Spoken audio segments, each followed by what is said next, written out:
had been held in solitary confinement in a high-security death cell for over 500 days. Pakistan's former Prime Minister Imran Khan remains in good health, according to his family and lawyers, who were granted a brief meeting after a week.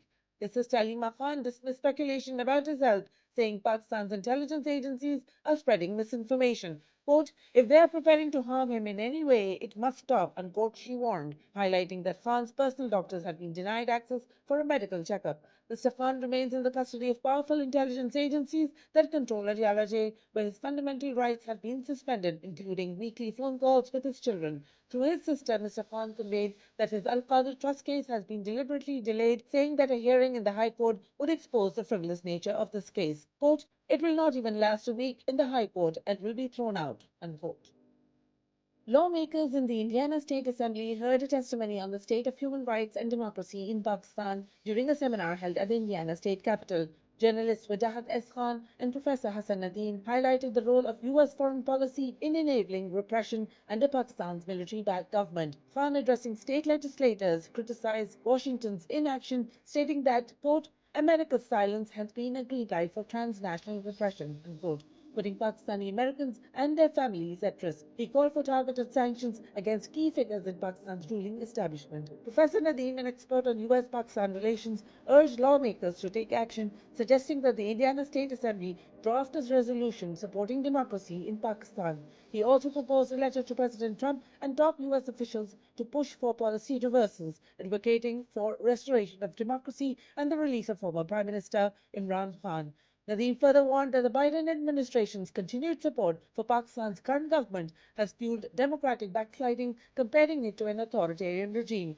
The seminar, organized by overseas Pakistanis, underscored growing concerns over human rights violations, election rigging, and media suppression in Pakistan.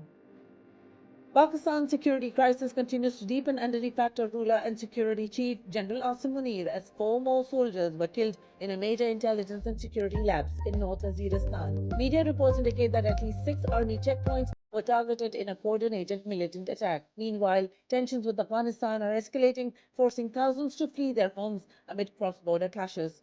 The Key-Turkhan crossing, a vital trade and travel route between the two countries, has been shut since February 21 due to a dispute over border outposts. The closure has stranded 5,000 trucks carrying essential goods, resulting in an estimated $15 million in losses, according to Yusuf Afridi, president of the Chamber of Commerce and Industries for Pakistan's Khyber district. Trade between Pakistan and Afghanistan was valued at over $1.6 billion in 2024, underscoring the economic impact of the ongoing crisis.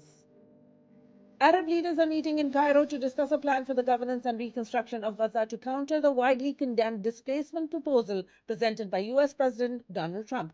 Foreign ministers met in Egypt's capital on Monday before the emergency Arab League summit to discuss the Egyptian plan. The draft proposal includes a $53 billion reconstruction plan for Gaza, aiming to redevelop the enclave without displacing Palestinians. That plan involves the Palestinian Authority, PA, overseeing the process through a Gaza Administration Committee for the first 6 months, supporting the PA's full return to Gaza. Hussein al-Sheikh, secretary of the Executive Committee of the Palestinian Liberation Organization, PLO, told Middle East Eye on the sidelines of the summit that the immediate priority for both Palestinians and Arabs was to establish a permanent ceasefire in Gaza and end the devastating Israeli war.